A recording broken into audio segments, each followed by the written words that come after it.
నమస్తే, welcome to hit TV. Srikakulam జిల్లా పొంతూరు మండల కేంద్రంలో అంగన్వాడీ టీచర్లు కార్యకర్తలు నిర్వధిక సమ్మె చేపట్టారు. ఇందులో భాగంగా చేపట్టిన నిరసనకు టీడీపీ పార్టీ జిల్లా అధ్యక్షుడు కూన రవికుమార్ మద్దతు తెలిపారు. అనంతరం ఆయన మాట్లాడుతూ అబద్ధపు ప్రభుత్వానికి రోజులు దగ్గర పడ్డాయని, సమ్మె చేపట్టి 3 రోజులైనా ప్రభుత్వం స్పందించకపోవడంతో మోకాలపై నిల్చుని నిరసన వ్యక్తం చేశారు. ఈ సందర్భంగా రవికుమార్ మాట్లాడుతూ అంగన్వాడీ సమస్యలను పరిష్కరించడంలో వైకాపా ప్రభుత్వం పూర్తిగా విఫలమైందన్నారు. 20 రోజుల క్రితమే సమ్మె నోటీసు ఇచ్చినా కనీసం పట్టించుకోకపోవడం ఏంటని ప్రశ్నించారు. పాదయాత్రలో అండగా ఉంటాని హామీలు ఇచ్చి అధికారం చేపట్టిన తర్వాత పట్టించుకోకపోవడం ఏమిటని మండిపడ్డారు. అంగన్వాడీ కార్యకర్తలకు సుప్రీంకోర్టు ఇచ్చిన తీర్పు ప్రకారం 26,000 వేతనం ఇవ్వాలని డిమాండ్ చేశారు. తెలంగాణ ప్రభుత్వం కంటే 1,000 రూపాయలు అదనంగా ఇస్తానన్న హామీని జగన్మోహన్ రెడ్డి గాల్లోకి వదిలేశారన్నారు. మాట తప్పని సీఎం అని గొప్పలు చెప్పుకోవడమే తప్ప ఇచ్చిన హామీలను ఒక్కటి కూడా నెరవేర్చకుండా ప్రజలను మోసం చేసిన ఘనత జగన్కే దక్కుతుందన్నారు. ప్రభుత్వం మొండి వైఖరి వీడుకుంటే రానున్న ఎన్నికల్లో ప్రజలే ఓటు ద్వారా వైకాపా ప్రభుత్వానికి బుద్ధి చెప్తారని తెలిపారు. టీడీపీ ప్రభుత్వం అధికారం చేపట్టిన వెంటనే అంగన్వాడీల సమస్యలు పూర్తి స్థాయిలో పరిష్కరిస్తామని భరోసా కల్పించారు. 16,000 కోట్ల రూపాయల లోటు బడ్జెట్, 1,28,000 కోట్ల రూపాయలు అప్పులతో ఈ రాష్ట్రాన్ని మనకి ఇచ్చారు. ఆయన ముఖ్యమంత్రిగా పరిపాలన చేస్తే కూర్చోవడానికి కుర్చీ కూడా ఎక్కడా లేదు.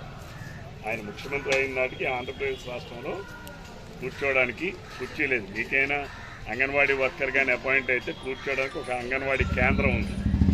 కానీ మన ముఖ్యమంత్రి గారు ఉందా, ఎమ్మెల్యేలకు ఉందా, మంత్రులకు ఉందా, ఎవరికీ లేదు.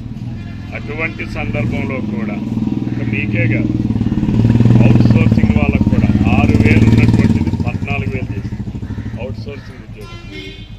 కాంట్రాక్ట్ ఎంప్లాయీస్కి 27,000 చేసింది. 12,000 రూపాయలు ఉండేది 27,000. అలాగే ఉద్యోగస్తులకి 42% చేసింది. ఆశా వర్కర్లకి 8,000 చేసింది. అలానే ఈ విఓఏ మరి దాన్ని ఖండించాల్సింది ఎవరు? ఏమా? అందుకనే వైద్యాలు ఉన్న వాళ్ళంతా ఏంటి బెదిరిపోతున్నారు. నా కొడుకు మీరు రాకండి ఇక్కడికి, మా ఆస్తులు మీరన్నీ ఇప్పటికే కాజేస్తున్నారు, కొన్ని వేల ఎకరాలు. మా ఆస్తులకు రక్షణ ఉండదు, మా ప్రాణాలకు రక్షణ ఉండదు, మా కుటుంబాలకు రక్షణ ఉండదు, మా ఆడబిడ్డలకు రక్షణ ఉండదని ఈరోజు జగన్మోహన్ రెడ్డి వాళ్ళ అమ్మను ఓడించారు.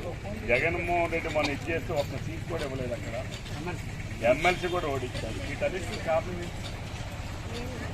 ఇది ప్రతి ఒక్కరూ ఆలోచన చేయాలి. ఈరోజు మీరు చేస్తున్నటువంటి డిమాండ్స్ న్యాయసమ్మతమైనవి. నేను ఎప్పుడు కూడా గతంలో మేము అధికారంలో ఉన్నప్పుడు కూడా మా శాసనసభ్యులతో చంద్రబాబు నాయుడు గారు మాట్లాడేటప్పుడు చెప్పేవాడు.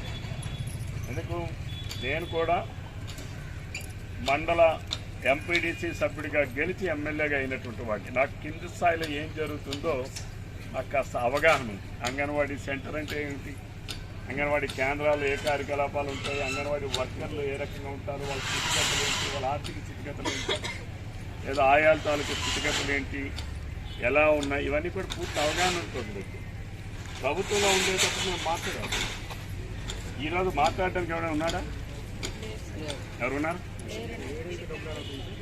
ఎవరు ఉన్నారా? ఇంకా దురదృష్టం వాళ్ళకి కూడా డబ్బులు తీసుకుంటారు. అవి కూడా జరుగుతూ ఉన్నాయి. చాలా దౌర్భాగ్యం అది.